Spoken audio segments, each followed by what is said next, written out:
अस्सलाम वालेकुम वरहमतुल्लाहि वबरकातुहू।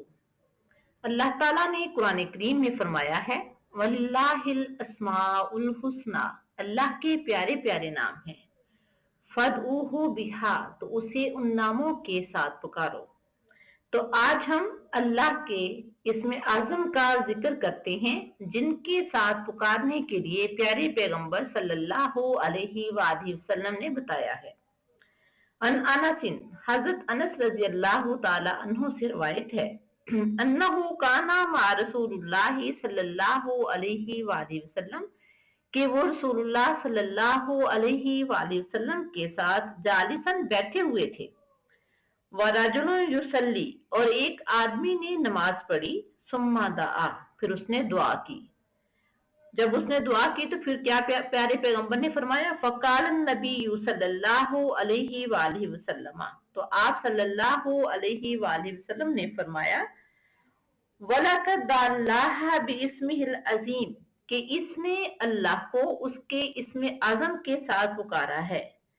अल्लज़ी इज़ा दुई बिही, जब भी कोई शख्स अल्लाह को उसके इस्म आज़म के साथ पुकारता है, अजाबा, तो उसको उसका जवाब दिया जाता है, यानी उसकी दुआ सुनी जाती है। वइज़ा सुइला बिही, और जब वो सवाल करता है, आता, तो उसे अता किया जाता है।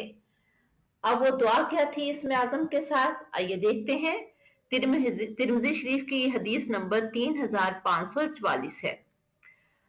अल्लाहुम्मा ला इलाहा इल्ला अंतल मन्नानु बदीउस समावाति वल अर्ज़ी या ज़ल जलाली वल इकराम।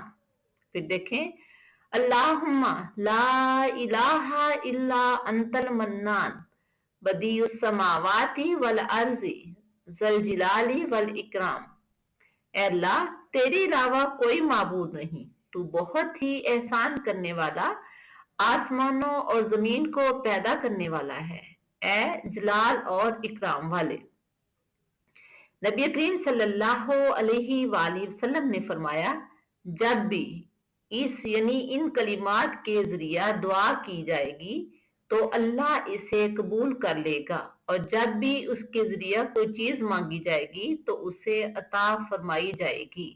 अल्लाह ताला से दुआ है कि अल्लाह ताला हमें अपनी रहमत से नवाजे। अल्लाह ताला हमारी तमाम जायज ख्वाहिशात को पूरा फरमाए। आमीन या रब्बल आलमीन। अल्लाह हाफिज।